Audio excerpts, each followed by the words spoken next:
In the humid summer of 1876, 41 tobacco workers vanished without a trace from the Beaumont plantation in central Kentucky. No bodies were ever found. No ransom demands were made. The local sheriff's investigation lasted exactly 3 days before being mysteriously closed by order of the county magistrate. For nearly 150 years, the families of Bourbon County have whispered about that scorching July night when an entire work crew simply disappeared from one of Kentucky's most prosperous tobacco estates. The official records state that the workers abandoned their contracts and fled north. But recently discovered letters, hidden for generations in the walls of the old Beaumont manor, tell a very different story. Before we continue with the story of the Beaumont plantation and uncover what really happened to those 41 souls, make sure to subscribe to our channel and hit that notification bell so you never miss these dark historical mysteries. And tell us in the comments below, what state are you listening from? We love hearing from our viewers across America. What those letters reveal will challenge everything historians thought they knew about labor conditions in post-Civil War Kentucky. The Beaumont plantation stretched across nearly 3,000 acres of Kentucky's fertile bluegrass region, where the limestone-rich soil had made tobacco cultivation a goldmine for generations. Established in 1798 by French immigrant Claude Beaumont, the estate had weathered the Revolution, the War of 1812, and most recently, the devastating changes brought by the Civil War and Reconstruction. By 1876, the plantation was under the management of Claude's grandson, Jeremiah Beaumont, a man known throughout Bourbon County for his shrewd business sense and his ability to adapt to the new economic realities of a post-slavery South. Unlike many plantation owners who had lost everything after emancipation, Jeremiah had successfully transitioned to a contract labor system, offering decent wages and housing to both former slaves and poor white families desperate for steady work. The summer of 1876 promised to be the most profitable in the plantation's history. The tobacco crop was exceptional, with broad, healthy leaves that would fetch premium prices at the Louisville markets. Jeremiah had assembled a diverse workforce of 41 men, women, and teenage children. A mixture of freed slaves who had chosen to stay on the land they knew, Irish immigrants fleeing poverty, and local white families struggling to make ends meet in the economically uncertain times following the war. Among the workers were names that would later haunt the county records. Samuel Rutledge, a former slave who had earned Jeremiah's trust as a field supervisor. Patrick O'Sullivan, an Irish immigrant whose letters to his sister in Boston painted a picture of hope and steady work. Martha Caldwell, a widow with 3 children who had found refuge and employment at Beaumont after her husband's death in a mining accident. And Thomas Vance, a young white man from the mountains of eastern Kentucky who had come seeking a better life than the hardscrabble farming that had claimed his father's health. The plantation operated like a small town. The workers lived in neat rows of wooden cabins behind the main house. Each family allotted a small garden plot for vegetables. Jeremiah had built a general store where workers could purchase necessities, a small schoolhouse where the children learned to read and write, and even a chapel where traveling preachers held services twice a month. To outside observers, Beaumont Plantation represented a success story. A former slave plantation transformed into a thriving agricultural enterprise that provided dignity and opportunity to people from vastly different backgrounds. But beneath this veneer of prosperity, tensions simmered. The summer of 1876 was not just any summer in America. It was the centennial year, a time when the nation was simultaneously celebrating its achievements and grappling with the unfulfilled promises of Reconstruction. In Kentucky, as in much of the South, white supremacist groups like the Ku Klux Klan remained active, terrorizing black communities and any whites who dared to work alongside them as equals. The integrated workforce at Beaumont Plantation was an anomaly that drew attention, not all of it welcome. Local newspaper editor Harrison Crow had written several editorials questioning the social experiment at Beaumont. arguing that such integration was unnatural and dangerous to the established order. Several neighboring plantation owners, still bitter about their losses during the war, viewed Jeremiah's success with a mixture of envy and resentment. There were rumors of nighttime meetings, of hooded riders seen on the roads near the plantation, of threats whispered in the darkness. July 23, 1876, started like any other summer day at Beaumont Plantation. The workers rose before dawn to beat the crushing Kentucky heat, gathering their tools and heading to the tobacco fields as the first pale light crept across the rolling hills. The air was thick with humidity and the sweet, pungent smell of ripening tobacco leaves. Mockingbirds called from the oak trees that dotted the landscape, their songs mixing with the low conversations of the workers as they began another day of the harvest that would determine their prosperity for the coming year. Samuel Rutledge, the field supervisor, had assigned the crews to different sections of the plantation that morning. The main group of 28 workers was sent to the eastern fields, where the tobacco plants were at their peak and needed immediate attention. 13 others were assigned to the curing barns, where the delicate process of drying and preparing the already harvested leaves required constant monitoring. By 7 in the morning, all 41 workers were accounted for and at their posts. Jeremiah Beaumont made his usual morning rounds, riding his bay mare through the fields and stopping to speak with various crew leaders about the day's tasks. Several workers later recalled that he seemed particularly pleased with the quality of the crop and had mentioned plans to expand operations the following year. "This harvest will set us up for years to come," he told Samuel Rutledge as they examined a particularly fine section of tobacco plants. "Every family here will see good money from this season." As the day progressed, the oppressive heat drove temperatures well above 90 degrees. The workers moved methodically through the rows of tobacco, cutting the mature plants and loading them onto wooden wagons for transport to the curing barns. Martha Caldwell was overheard joking with her fellow workers about how the sweat running down their faces would season the tobacco leaves. Patrick O'Sullivan sang Irish ballads to keep the work crew's spirits up as they labored under the blazing sun. At noon, the plantation bell rang for the midday meal, and all 41 workers gathered in the shade of the large oak trees near the main house. They shared simple fare, cornbread, beans, and cold buttermilk, while discussing the morning's progress. Several workers mentioned strange visitors they had seen on the plantation roads earlier that week, well-dressed men in dark suits who had ridden through without stopping to speak with anyone. Samuel Rutledge had assumed they were potential tobacco buyers scouting the operation, but something about their demeanor had made him uneasy. After the meal, work resumed. The afternoon shift focused on the more delicate tasks of selecting and preparing the finest tobacco leaves for premium market grades. The workers labored until sunset, when the plantation bell rang again to signal the end of the workday. As had been the custom for months, all 41 workers gathered at the general store to collect their daily wages. Jeremiah Beaumont believed in paying his workers at the end of each day rather than waiting for weekly payouts, a practice that had earned him considerable loyalty. Thomas Vance, who kept meticulous records of the daily wage distributions, noted in his journal that evening that every worker had been present and accounted for at 6:30, when the last wages were handed out. The workers then dispersed to their cabins for supper and rest, many gathering on their front porches to enjoy the cooling evening air and share stories of the day. But something happened in the darkness between sunset and sunrise, something that would turn a prosperous Kentucky plantation into the center of one of the most baffling disappearances in American history.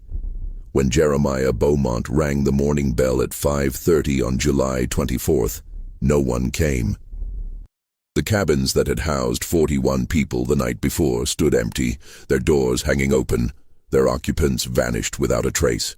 Personal belongings remained scattered on tables and beds, half-finished meals, children's toys, letters waiting to be mailed. But of the 41 men, women, and children who had worked the tobacco fields just hours before, there was no sign. The disappearance sent shockwaves through Bourbon County. Jeremiah Beaumont immediately rode to the county seat in Paris, Kentucky, to report the mass vanishing to Sheriff William Danvers.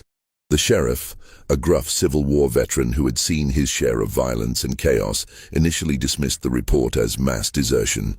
"Workers abandon contracts all the time," he told Beaumont, "especially when harvest season ends and they think they can find better wages elsewhere." But Beaumont pressed the sheriff to investigate. The harvest was far from over. The workers would have forfeited weeks of premium wages by leaving at that moment. More troubling were the personal effects left behind. Martha Caldwell's life savings, nearly $40 in gold coins, remained in a coffee tin under her bed. Patrick O'Sullivan's precious letters from his sister in Boston, his only connection to family, lay scattered on his cabin floor. Children's Sunday clothes, carefully mended and preserved for church services, hung on pegs as if their owners had simply stepped outside for a moment. Sheriff Danvers assembled a small search party and spent 3 days combing the plantation grounds and the surrounding countryside. They found curious evidence that raised more questions than it answered. Horse tracks suggested that multiple riders had visited the plantation during the night of July 23rd. But the tracks were deliberately obscured and impossible to follow beyond the main road. Several workers' cabins showed signs of hasty departure, overturned chairs, scattered belongings, but others appeared to have been left in normal order, as if their occupants had simply vanished from their beds. Most disturbing were the discoveries in the tobacco fields themselves. The workers had left their tools exactly where they had been working, arranged in neat rows, as was their habit. But someone had come through after their disappearance and systematically destroyed approximately 3 acres of the finest tobacco plants, cutting them down and burning them in small piles throughout the eastern fields. The destruction seemed purposeful rather than random, targeting the most valuable sections of the crop. On July 27th, just as Sheriff Danvers was expanding his investigation to include neighboring counties, he received an unexpected visit from County Magistrate Edmund Hartwell. Hartwell, a wealthy landowner with political connections throughout Kentucky, informed the sheriff that the investigation was to be immediately closed. The official record would state that the 41 workers had violated their contracts and fled north, possibly to find work in the growing industrial cities of Ohio and Indiana. When Sheriff Danvers protested that the evidence suggested something far more sinister, Magistrate Hartwell produced a stack of legal documents. Someone, he would not say who, had come forward with information proving that the missing workers had been involved in illegal activities. The details were sealed by court order, but Hartwell assured the sheriff that closing the investigation was in the best interests of everyone involved. Any further inquiry would only bring unwanted attention to Bourbon County and potentially damage the region's reputation and economic prospects. Jeremiah Beaumont was devastated by both the loss of his workers and the abrupt end of the investigation. He spent his own money hiring private investigators from Louisville, but they found no trace of the missing people. The Pinkerton Detective Agency, famous for their thoroughness, sent 2 agents who spent weeks following leads throughout Kentucky, Tennessee, and Ohio. Their final report, filed in September 1876, concluded that 41 people could not simply vanish without leaving some trace unless extraordinary measures were taken to ensure their disappearance. As the months passed, the abandoned cabins at Beaumont Plantation began to decay. Jeremiah could not bring himself to hire new workers to live in the homes of the vanished, and the tobacco operation that had once been the pride of Bourbon County fell into decline. Local families whispered theories about what had happened. Some believed the workers had been murdered by the Ku Klux Klan for daring to work as equals across racial lines. Others suspected they had been kidnapped and sold into illegal bondage in remote mining operations. A few wondered if they had witnessed something they shouldn't have and been eliminated to protect powerful interests. The mystery deepened in 1879 when a drifter passing through Bourbon County claimed to have seen Martha Caldwell in a Memphis boarding house. He described her perfectly, including the distinctive scar on her left hand from a childhood accident. When authorities investigated, they found that a woman matching her description had indeed stayed at the boarding house for 3 days in June 1879, but had left no name and paid her bill in gold coins. The boarding house keeper remembered her asking repeatedly about safe passage to Mexico, but she had disappeared one morning without explanation. This single, unverified sighting was the only potential trace of any of the 41 missing workers ever reported. As the years passed and no other evidence emerged, the story of the Beaumont plantation workers became a local legend, told and retold around kitchen tables and in country stores throughout central Kentucky. The truth about what happened to the 41 workers might have remained buried forever, if not for the curiosity of Margaret Beaumont, Jeremiah's great-niece, who inherited the decaying plantation house in 1923. Margaret, a schoolteacher from Louisville, with a passion for family history, was determined to restore the mansion and uncover the full story of her family's mysterious legacy. As she worked to renovate the house, Margaret made a series of discoveries that gradually unveiled a conspiracy far more complex and sinister than anyone had imagined.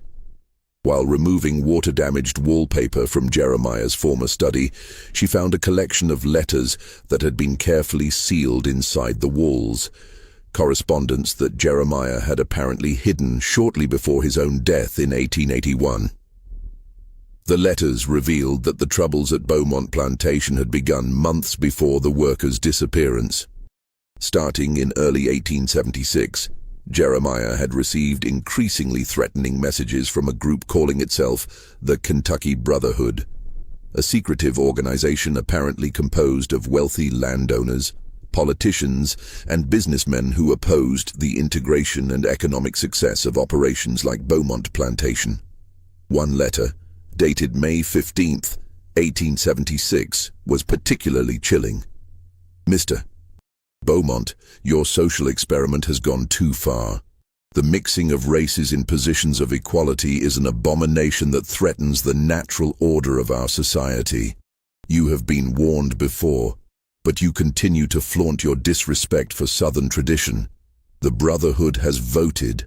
You will cease these activities immediately, or face consequences that will serve as a warning to others who might follow your misguided example. Another letter, from June 1876, was even more explicit. Your workers have been observed attending integrated social gatherings, and your operation has become a beacon for radical elements seeking to undermine our way of life. Dissolve your workforce immediately and adopt proper labor practices, or the Brotherhood will take action to protect the interests of this county. Do not mistake this for an idle threat.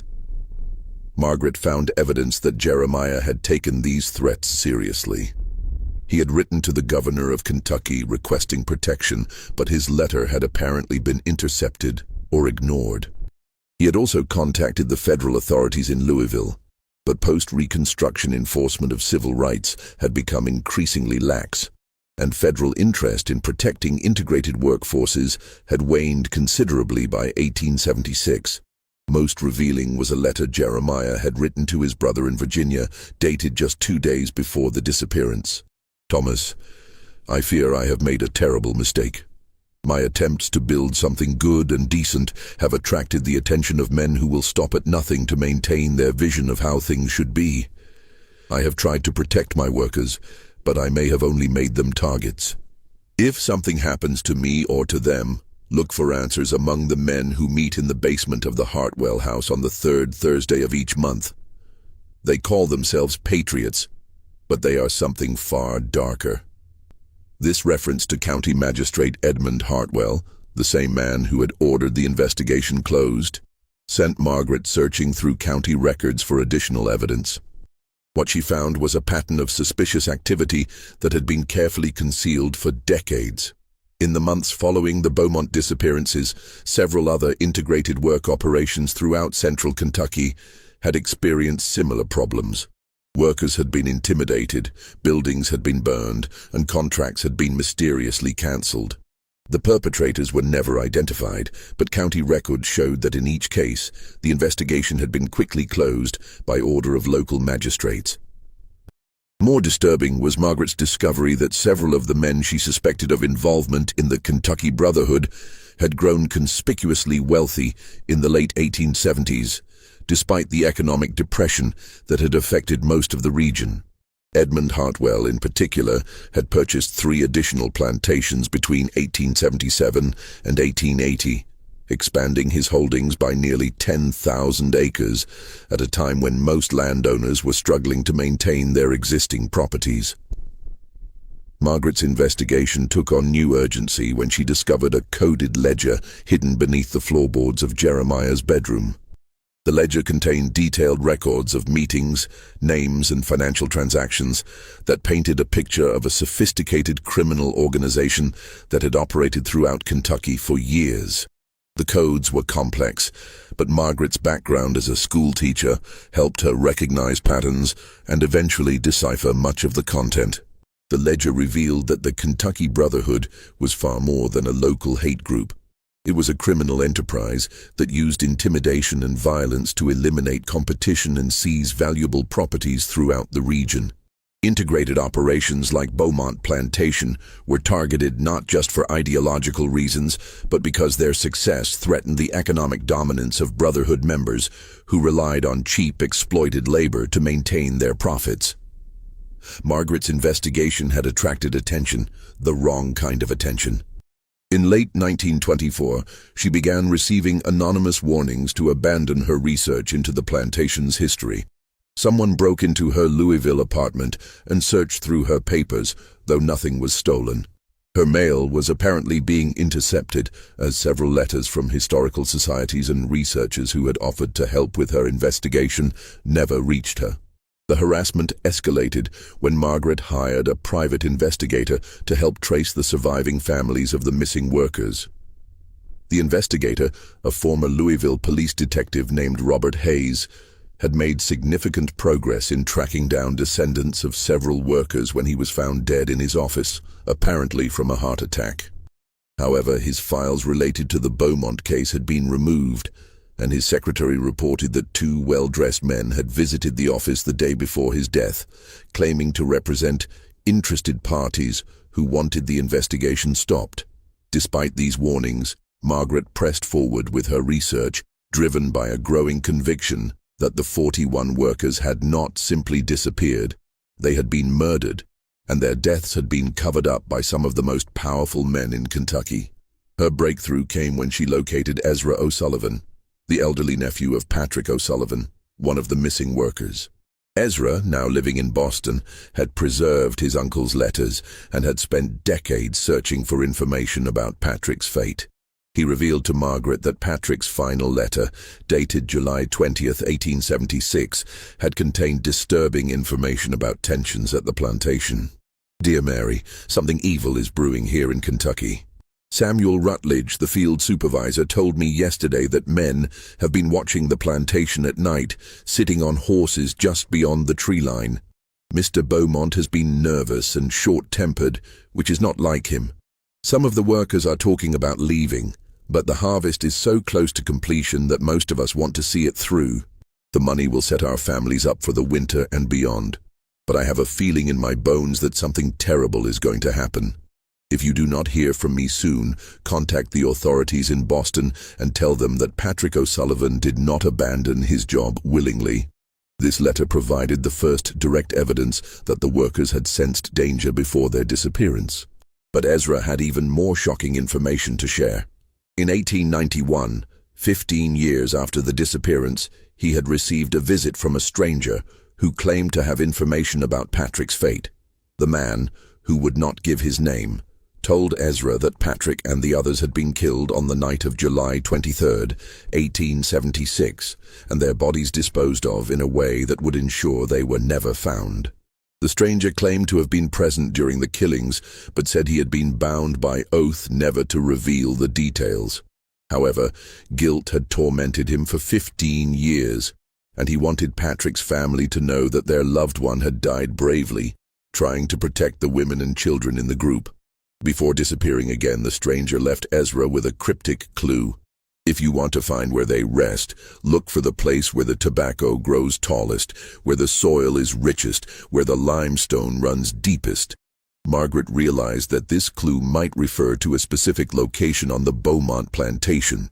Kentucky's limestone-rich soil was famous for producing exceptional tobacco, but certain areas were known to be particularly fertile. She returned to the plantation with a team of agricultural experts and began testing soil composition throughout the property. Their investigation led them to a section of the eastern fields where the tobacco had historically grown with unusual vigor, the same area where the mysterious crop destruction had occurred immediately after the workers' disappearance. Soil samples from this area showed significantly higher levels of phosphorus and nitrogen than surrounding fields, a composition that could be explained by the decomposition of organic matter deep beneath the surface. Just when Margaret thought she was close to solving the mystery, she received a visit that would change everything. County Magistrate Harrison Hartwell, Edmund Hartwell's son, who had inherited both his father's position and his secrets, arrived at the plantation accompanied by 2 attorneys and a court order. The order, signed by a judge in Lexington, prohibited any further excavation or disturbance of the plantation grounds, citing historical preservation concerns and respect for private property rights. But Margaret had learned enough to know she was close to the truth. The pieces of the puzzle were finally falling into place, revealing a conspiracy that had reached the highest levels of Kentucky society. Before she could be stopped, she would uncover evidence that would expose not just what happened to the 41 workers, but why they had to die, and who had given the order for their deaths. Just when we thought we'd seen it all, the horror in Bourbon County intensifies. If this story is giving you chills, share this video with a friend who loves dark mysteries, hit that like button to support our content, and don't forget to subscribe to never miss stories like this. Let's discover together what happens next in this tale of murder and conspiracy that shook Kentucky to its core. Margaret Beaumont's final breakthrough came from an unexpected source. While being forced to halt her excavation of the plantation grounds, she had befriended Elias Rutledge, the elderly grandson of Samuel Rutledge, the missing field supervisor. Elias, now in his 70s, had grown up hearing whispered stories about his grandfather's fate from older family members who had been too frightened to speak openly about what they suspected. The old man's hands trembled as he sat across from Margaret in her modest hotel room in Paris, Kentucky, on that cold December evening in 1924. Outside, snow fell steadily, muffling the sounds of the small town and creating an atmosphere of isolation that seemed appropriate for the terrible secrets he was about to reveal. For nearly an hour, Elias had sat in silence, wrestling with a decision that would break a promise his family had kept for almost 50 years. "Miss Beaumont," he finally said, his voice barely above a whisper, "there are some burdens that get heavier with time, not lighter. My grandmother made me swear on the Bible that I would never tell what she saw that night. But I'm 73 years old, and I can't take this secret to my grave knowing that my grandfather and all those good people are lying in unmarked dirt while their killers' families live in mansions built on blood money." As Elias began his story, Margaret realized that everything she had discovered so far was just the surface of a conspiracy far more elaborate and horrifying than she had imagined. His grandmother, Samuel's wife Rebecca, had not been at the plantation on the night of July 23, 1876. She had been in Lexington, caring for her sister Martha, who was dying of consumption. This absence, which had probably saved her life, had also made her the only witness to the immediate aftermath of what would become known as the Beaumont Massacre. Rebecca had returned to the plantation on the morning of July 24th, expecting to find her husband and the other workers beginning another day of harvest.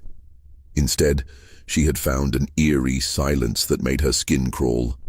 The workers' cabin stood empty, doors hanging open like mouths frozen in silent screams.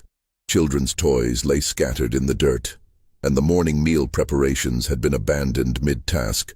Pots of grits still sat over cold fires, and coffee grounds were spilled across kitchen tables as if people had been interrupted in the middle of their morning routines. But Rebecca was not just any worker's wife. She had been born into slavery on a Virginia plantation and had developed the survival instincts that had kept her alive through the horrors of bondage and the chaos of the Civil War. When she sensed danger, she knew to hide first and investigate later. Instead of calling out for her husband or approaching the Maine house, she had concealed herself in the dense woods that bordered the eastern fields and waited to see what would reveal itself. What she witnessed over the next several hours would haunt her for the rest of her life.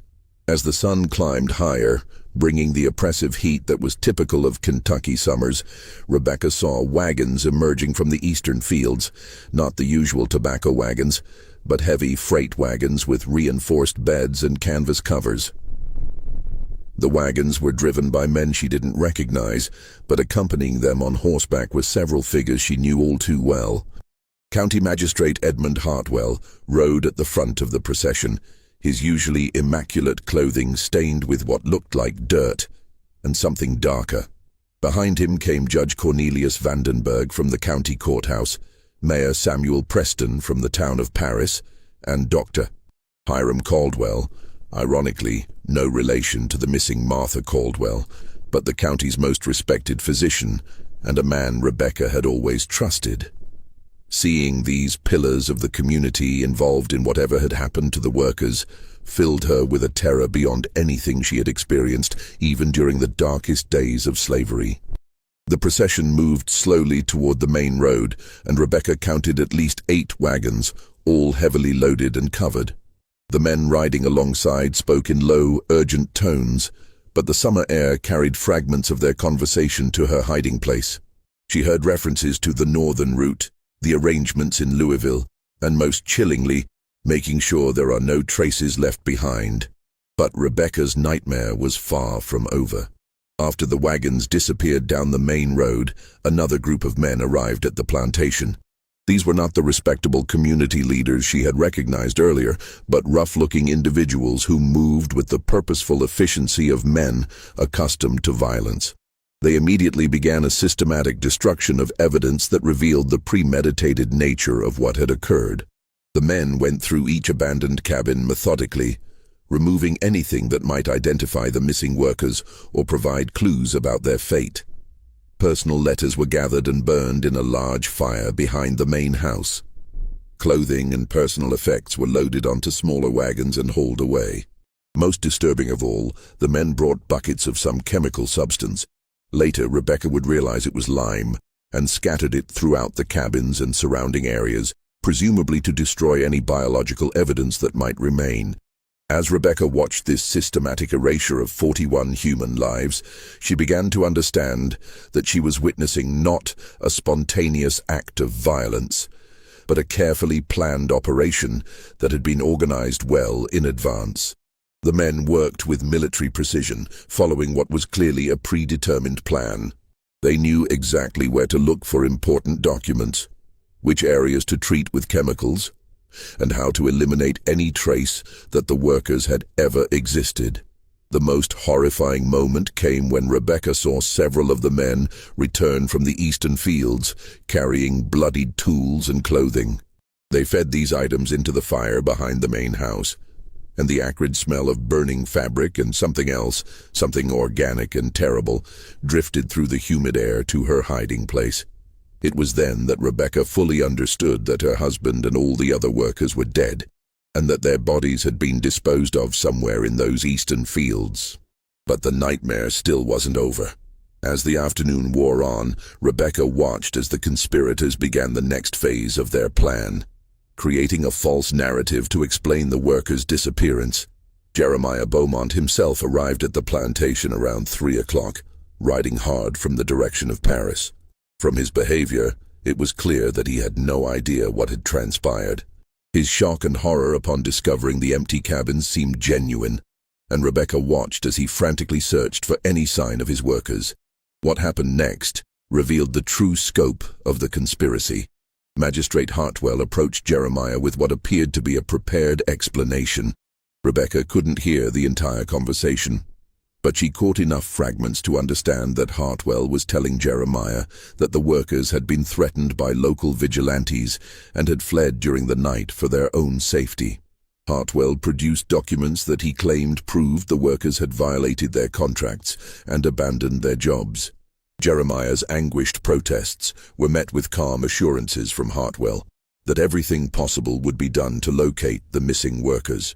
But Rebecca could see what Jeremiah could not.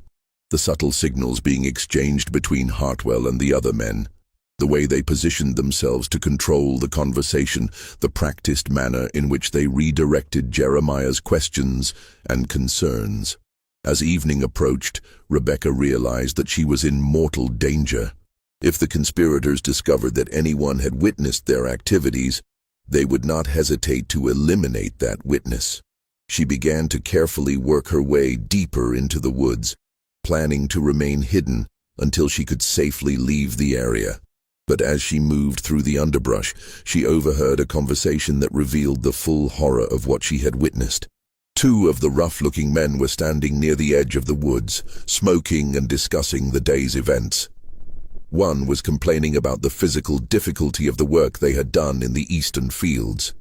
The other responded with casual brutality that made Rebecca's blood run cold. 41 bodies don't bury themselves, especially when you got to dig deep enough that they won't ever be found. But the pay is good, and the boss says this kind of work keeps the colored folks and their white sympathizers in line. Nothing like a whole crew disappearing to make people think twice about getting too uppity. The first man chuckled and replied, "The lime will take care of any evidence, and by next spring this will be the most fertile tobacco ground in Kentucky. Fitting, ain't it? The ones who thought they were too good to know their place will end up fertilizing the crops that make their betters rich." This conversation confirmed Rebecca's worst fears about her husband's fate, but it also provided crucial information about the location of the mass grave. The eastern fields, where the conspirators had spent the day working, where the tobacco had always grown with unusual vigor. This was where Samuel and the others had been buried. Rebecca waited in the woods until well after midnight before beginning her careful journey away from the plantation. She didn't dare return to her cabin to collect her belongings, knowing that the conspirators might be watching for anyone who tried to claim the workers' possessions. Instead, she made her way on foot to Lexington, where her dying sister provided cover for her presence in the area. But Rebecca's ordeal was far from over. In the days that followed, she learned that the conspiracy extended far beyond what she had witnessed at the plantation. When Sheriff Danvers began his investigation, Rebecca considered coming forward with what she had seen. But before she could make contact with the sheriff, she received a visit from two men who identified themselves as friends, who wanted to make sure she understood the importance of remaining silent about recent events. The men never explicitly threatened her, but their message was clear. They knew who she was, they knew what she had seen, and they were watching her. They suggested that she might want to consider leaving Kentucky permanently, perhaps joining the many former slaves who were migrating north in search of better opportunities. They even offered to provide her with money for travel expenses, making it clear that this was not generosity but payment for her silence. Terrified for her life, and realizing that the conspiracy included people with the power to reach her anywhere in Kentucky, Rebecca made the agonizing decision to remain silent. She used the travel money to relocate to Cincinnati, where she found work as a domestic servant and tried to build a new life. But she never forgot what she had witnessed, and she never forgave herself for not finding a way to seek justice for her husband and the other victims. Years later, when she felt it was safe to return to Kentucky, Rebecca began the careful process of documenting what she had seen. She wrote detailed accounts of the events, created maps showing the location of the mass grave, and compiled a list of everyone she had recognized among the conspirators. She hid these records carefully, knowing that they might be the only evidence that would ever exist of the Beaumont massacre. When Rebecca finally told her son about what she had witnessed, she made him promise that the information would be passed down through the family until it was safe to reveal the truth. She died in 1902, taking her secrets with her but leaving behind a legacy of evidence that would eventually help expose one of the most heinous crimes in Kentucky history. Now, in 1924, Elias Rutledge was breaking his grandmother's trust and his family's silence because he had come to understand that some promises are meant to be broken when they serve to protect evil.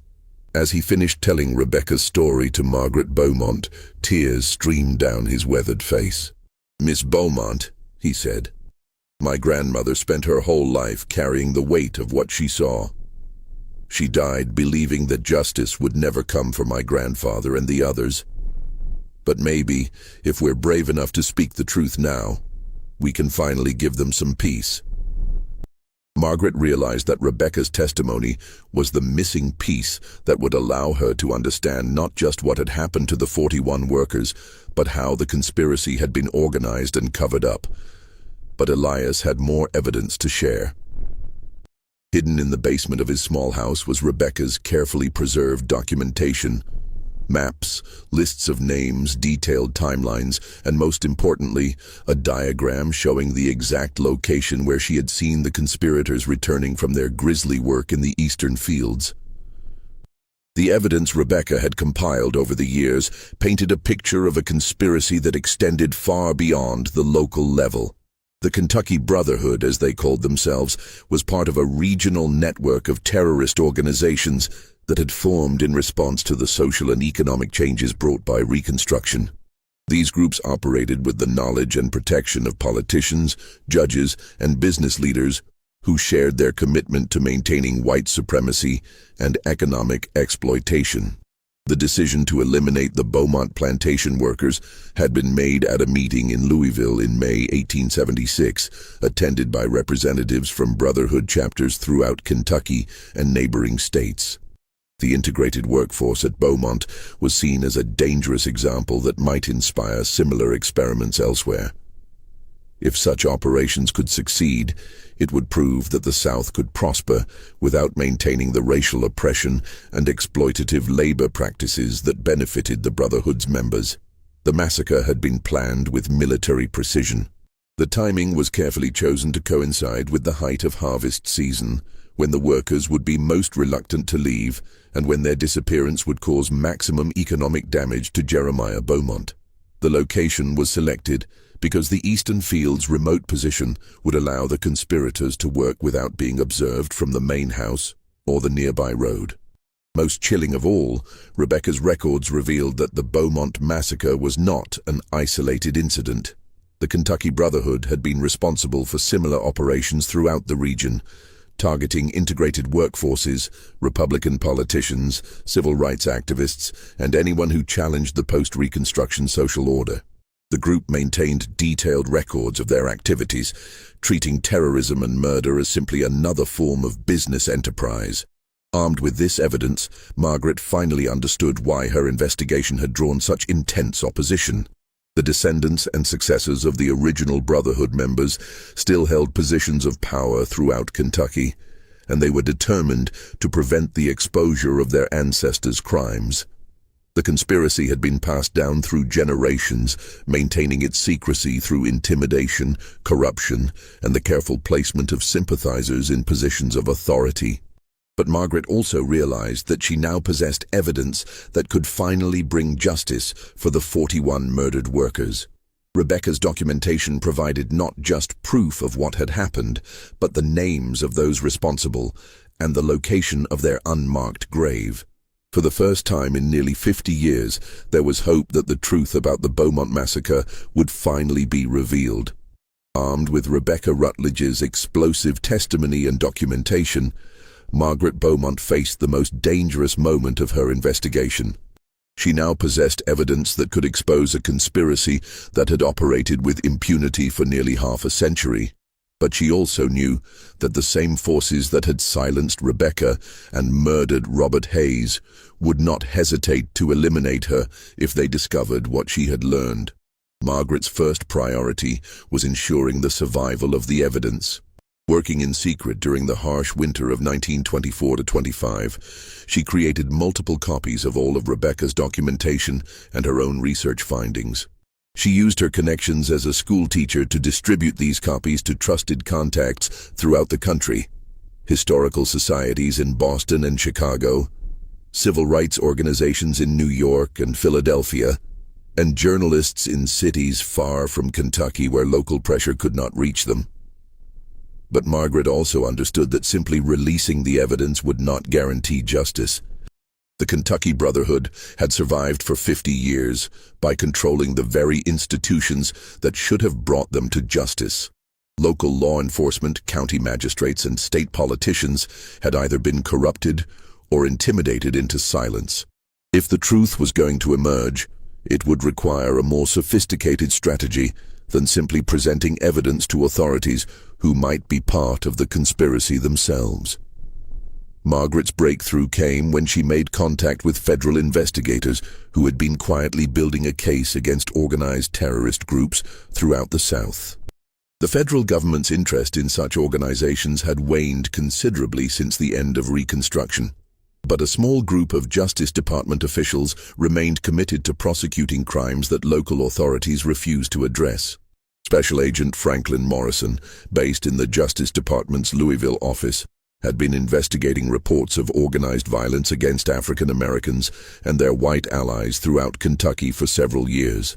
When Margaret approached him with Rebecca's evidence, Morrison realized that she had uncovered documentation of criminal activity that extended far beyond anything his office had previously been able to prove. Morrison's investigation revealed that the Kentucky Brotherhood was indeed part of a much larger network. Similar organizations operated throughout the South, using terrorism and murder to maintain systems of racial and economic oppression. These groups had evolved from the earlier Ku Klux Klan, but operated with greater sophistication and deeper political connections. They maintained careful records of their activities, treating violence as a business enterprise that required the same level of organization and planning as any other commercial venture. The federal investigation into the Brotherhood took over 2 years to complete. Working in coordination with investigators from other states, Morrison's team gradually built a comprehensive picture of the organization's structure, membership, and criminal activities. They discovered that the group had been responsible for hundreds of murders, thousands of acts of intimidation, and systematic corruption of legal and political institutions throughout the region. The Beaumont massacre emerged as one of the most thoroughly documented crimes in the Brotherhood's history, thanks to Rebecca's careful record-keeping and Margaret's persistent investigation. The evidence was so comprehensive that it provided federal prosecutors with their strongest case against the surviving members of the conspiracy. The legal proceedings that followed were unprecedented in their scope and complexity. In 1926, federal grand juries in Louisville, Lexington, and Frankfort returned indictments against 47 individuals connected to the Kentucky Brotherhood, including several sitting judges, county officials, and business leaders. The charges ranged from conspiracy to commit murder to violations of federal civil rights laws. The trials that began in 1927 created a sensation throughout Kentucky and the nation. For the first time, the full extent of post-Reconstruction terrorism was exposed in open court, with detailed testimony about organized violence that had been hidden for decades. The proceedings revealed not just the specific details of the Beaumont massacre, but the broader system of terror that had been used to maintain white supremacy throughout the South. County Magistrate Harrison Hartwell, facing overwhelming evidence of his father's role in organizing the massacre, chose to cooperate with federal prosecutors rather than face trial. His testimony provided crucial details about the Brotherhood's structure and operations, confirming much of what Rebecca had documented and revealing additional crimes that had never been investigated. Hartwell's confession was both devastating and cathartic. He described how his father had received orders from Brotherhood leaders in Louisville to eliminate the Beaumont workers as an example to other integrated operations throughout the region. The massacre had been planned months in advance, with detailed consideration given to timing, logistics, and cover-up procedures. The conspirators had even prepared legal documents in advance to explain the workers' disappearance and prevent serious investigation. Most shocking was Hartwell's revelation that the Brotherhood had maintained detailed financial records of their criminal activities. Murder and intimidation were treated as business expenses, with careful accounting of costs and benefits. The elimination of the Beaumont workers was seen as a profitable investment that would discourage similar integrated operations and preserve the Brotherhood's economic advantages. The trials also revealed the extent to which the conspiracy had corrupted Kentucky's legal and political systems. Several judges had dismissed cases against Brotherhood members without cause, sheriffs had refused to investigate obvious crimes, and politicians had blocked legislation that might have interfered with the group's activities.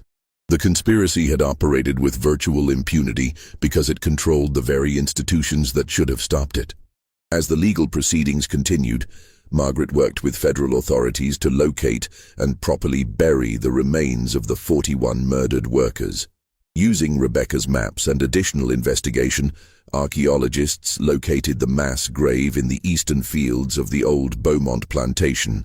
The discovery confirmed the most horrific details of Rebecca's testimony.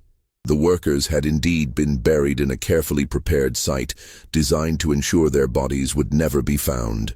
The excavation of the mass grave was conducted with the dignity and respect that had been denied to the victims in death. Each set of remains was carefully documented and, where possible, identified through personal effects or dental records.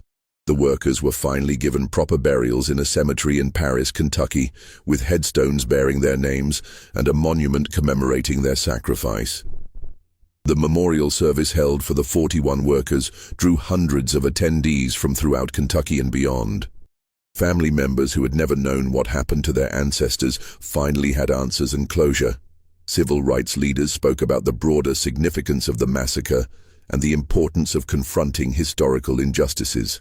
Margaret Beaumont was recognized for her courage in uncovering the truth, but she deflected credit to Rebecca Rutledge and the other family members who had preserved the evidence at great personal risk. The federal trials resulted in convictions for 31 of the 47 defendants. Sentences ranged from 10 years to life in prison, with the harshest punishments reserved for those who had directly participated in the murders. Several defendants died before trial, and others fled the state to avoid prosecution. The Kentucky Brotherhood was effectively destroyed as an organization, though individual members who escaped prosecution continued to hold positions of influence throughout the region. The exposure of the Beaumont massacre had broader implications beyond the specific criminal prosecutions. The case became a catalyst for renewed federal attention to organized terrorism in the South and led to the passage of stronger civil rights legislation. It also inspired similar investigations in other states, resulting in the exposure of comparable conspiracies and the prosecution of additional terrorist organizations. Margaret Beaumont devoted the remainder of her life to ensuring that the victims of the massacre were not forgotten, and that the lessons of their sacrifice were preserved for future generations. She established the Beaumont Memorial Foundation, which provided scholarships for the descendants of the murdered workers and supported research into other instances of organized violence during the post-Reconstruction period. The foundation also worked to preserve the historical record of the massacre and its aftermath. Margaret compiled a comprehensive archive of documents, testimony, and evidence related to the case, creating a resource that historians and researchers continue to use today. She insisted that the archive include not just the facts of the conspiracy, but the personal stories of the victims and the impact of their deaths on their families and communities. Margaret's work extended beyond documentation to active education and advocacy. She spoke at schools, universities, and community organizations throughout the country, sharing the story of the Beaumont massacre and its significance in American history. She collaborated with other researchers to document similar crimes throughout the South, helping to build a comprehensive picture of organized terrorism during the post-Civil War period. The old Beaumont Plantation was eventually converted into a memorial and educational center dedicated to the history of labor relations and civil rights in Kentucky. The restored workers' cabins serve as exhibits that tell the stories of the 41 victims and place their lives in the broader context of the struggles faced by working people in the post-Reconstruction South. The eastern fields where the workers were buried have been converted into a memorial garden, with walking paths and interpretive markers that explain the significance of the site. The Memorial Center has become an important destination for students, researchers, and visitors interested in understanding this dark chapter of American history. Educational programs connect the story of the Beaumont massacre to broader themes of civil rights, labor organizing, and the ongoing struggle for equality and justice. The center's mission is not just to commemorate the victims, but to ensure that their sacrifice contributes to a better understanding of how organized oppression operates and how it can be resisted. The legacy of the Beaumont massacre extends far beyond the specific events of July 23, 1876.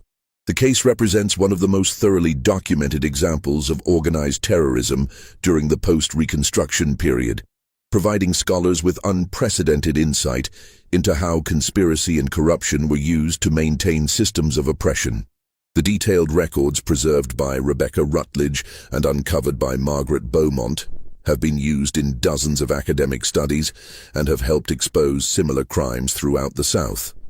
But perhaps more importantly, the story demonstrates the power of individual courage in confronting institutional evil. Rebecca Rutledge's decision to document what she witnessed, despite the personal danger involved, preserved evidence that would eventually bring justice for the victims. Margaret Beaumont's determination to uncover the truth, even when faced with intimidation and legal obstacles, ensured that the conspiracy could not remain hidden forever. Their examples show that even the most powerful conspiracies can be exposed when individuals are willing to risk everything for justice. The case also highlights the importance of federal intervention in protecting civil rights when local institutions have been corrupted or intimidated. The Kentucky Brotherhood operated with impunity for decades because it controlled local law enforcement and political structures. Only federal investigation and prosecution could break the conspiracy's hold on power and bring the perpetrators to justice. Today, visitors to the Beaumont Memorial Center can walk through the restored plantation grounds and see exhibits that tell the complete story of the massacre and its aftermath. They can visit the memorial garden, where the 41 workers are commemorated and read their names on the monument that Margaret Beaumont helped design. They can also explore the research archives that contain thousands of documents related to the case and its broader historical significance. But the most powerful aspect of the memorial is the way it connects past and present. The story of the Beaumont massacre is not just a historical curiosity, it's a reminder that the struggle for equality and justice is ongoing, and that ordinary people have the power to make extraordinary changes when they choose to act with courage and determination. The 41 workers who died at Beaumont Plantation believed in the possibility of a better future, a future where people of different backgrounds could work together with dignity and respect, where hard work would be rewarded fairly, and where children could receive education and opportunity regardless of their parents' race or social status. Their vision was silenced by violence, but their legacy lives on in the ongoing struggle for the justice and equality they died seeking. What do you think of this story? Do you believe that justice was ultimately served, or do the crimes of the Kentucky Brotherhood represent a failure of our legal system that continues to echo today? How do we ensure that the sacrifice of these 41 workers contributes to a more just and equal society? Leave your comment below and tell us your thoughts on this dark but ultimately inspiring chapter in American history. If you enjoyed this tale and want more stories that uncover the hidden truths of our past, subscribe, hit the notification bell, and share with someone who loves historical mysteries. These stories matter. They help us understand not just where we've been, but where we're going, and how we can build a better future for everyone. See you in the next video, where we'll continue exploring the shadows and light of American history.